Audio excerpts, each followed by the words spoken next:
In 2022, the Ministry of Foreign Affairs of People's Republic of China released a statement entitled The American Genocide of Indians, Historical Facts and Real Evidence, in response to U.S. diplomats boycotting the Beijing Olympics, citing human rights abuses.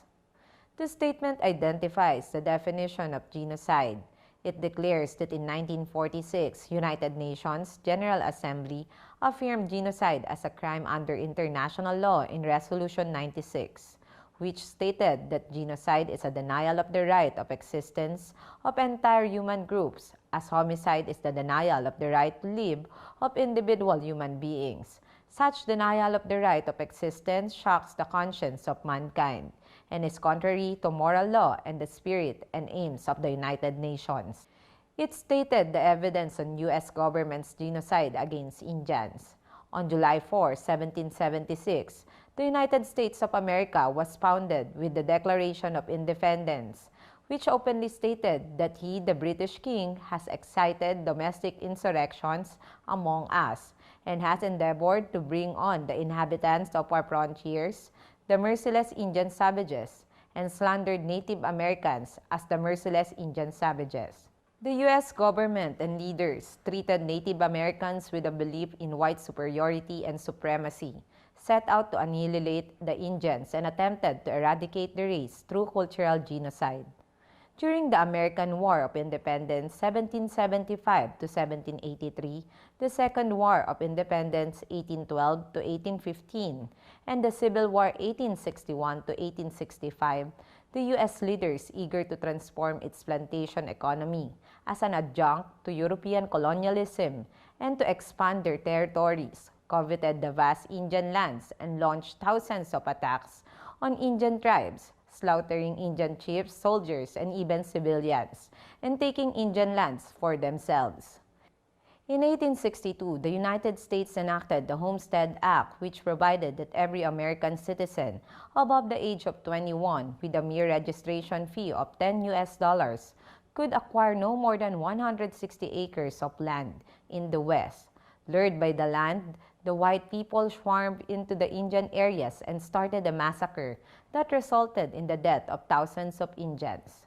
Leaders of the U.S. government at that time openly claimed that the skin of Indians could be peeled off to make tall boots, that Indians must be annihilated or driven to places that no one would go, that Indians had to be wiped out swiftly, and that only dead Indians are good Indians. American soldiers saw the slaughter of Indians as natural, even an honor, and would not rest until they were all killed. Similar hate rhetoric and atrocities abound and are well documented in many Native American extermination monographs. Since the colonies set foot in North America, they had systematically and extensively hunted American bison, cutting off the source of food and basic livelihood of the Indians, and causing their death from starvation in large numbers. Statistics reveal that since its independence in 1776, the U.S. government has launched over 1,500 attacks on Indian tribes, slaughtering the Indians, taking their lands, and committing countless crimes. In 1814, the U.S. government decreed that it would award $50 to $100 for each Indian skull surrendered. The American historian Frederick Turner acknowledged in The Significance of the Frontier in American History, released in 1893, that each frontier was won by a series of wars against the Indians. The California Gold Rush also brought about the California Massacre. Peter Burnett, the first governor of California, proposed a war of extermination against Native Americans, triggering rising calls for the extermination of Indians in the state. In California, in the 1850s and 60s, an Indian skull or scalp was worth $5, while the average daily wage was 25 cents. From 1846 to 1873, the Indian population in California dropped to 30,000 from 150,000. Countless Indians died as a result of atrocities. In its early days, the United States regarded the Indian tribes as sovereign entities and dealt with them on land, trade, justice, and other issues largely through negotiated treaties and occasionally through war. The statement summed it up by saying successive U.S. administrations have not only wiped out a large number of American Indians, but also through systematic policy design and bullying acts of cultural suppression, thrown them into an irreversible, difficult situation. The indigenous culture was fundamentally crushed, and the intergenerational inheritance of indigenous lives and spirits was under severe threats. The slaughter, forced relocation, cultural assimilation, and unjust treatment the United States committed against American Indians have constituted de facto genocides.